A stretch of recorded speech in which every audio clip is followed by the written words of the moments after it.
Hello everyone, my name is Debbie Wang, a Chinese Canadian. I have lived in North America just a bit longer than the years that I lived in my home country, Taiwan.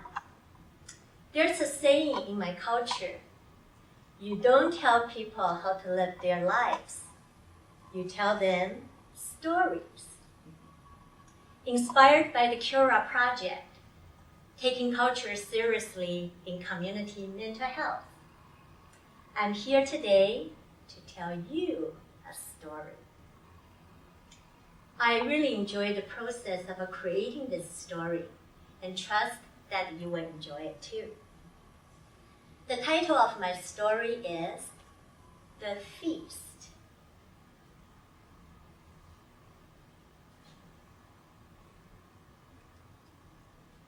The Feast. Once upon a time, a rich man lived in the land of abundance. He was kind, caring, and lived a prudent and productive life. His good name traveled far from sea to sea. While he was enjoying health and prosperity in the land of abundance, some other places were experiencing droughts, famines, battles, spreading diseases, and other hardships.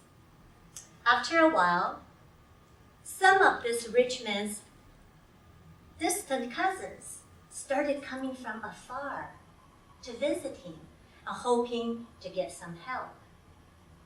The doorkeeper followed the rich man's instructions to take them in and provide them with a bed to rest, a place to wash, and brand new beautiful clothes to put on. The cousins from the east, the north, the west, the south, and the Middle East were overwhelmed with joy and nervous excitement about this banquet that they were going to attend. On that day, the rich man arrived home just in time for the banquet. He called on his chief chef and servants to make sure that they will put on the best china, crystal, and cutlery, and every course should taste its best. During the banquet, everything was perfect, went exactly according to plan. But halfway through the meal, while the rich man's local guests were clinking wine glasses and enjoying the good food, he noticed that his cousins were not eating much at all. In fact, they looked really sad and hungry. The rich man was very surprised, so he looked down further. On one side of the table, a cousin was struggling with fork and knife. One was gagging on the caviar, and the other was sobbing while trying to swallow a piece of a venison stew. On the other side of the table, while one cousin was frantically stuffing food in his pockets, the other was obviously agitated with the strange food on the table that he was too afraid to try. After the banquet was over and the guests were gone, the cousins humbly bowed to the rich cousin with gratitude and returned to their rooms, feeling hungry.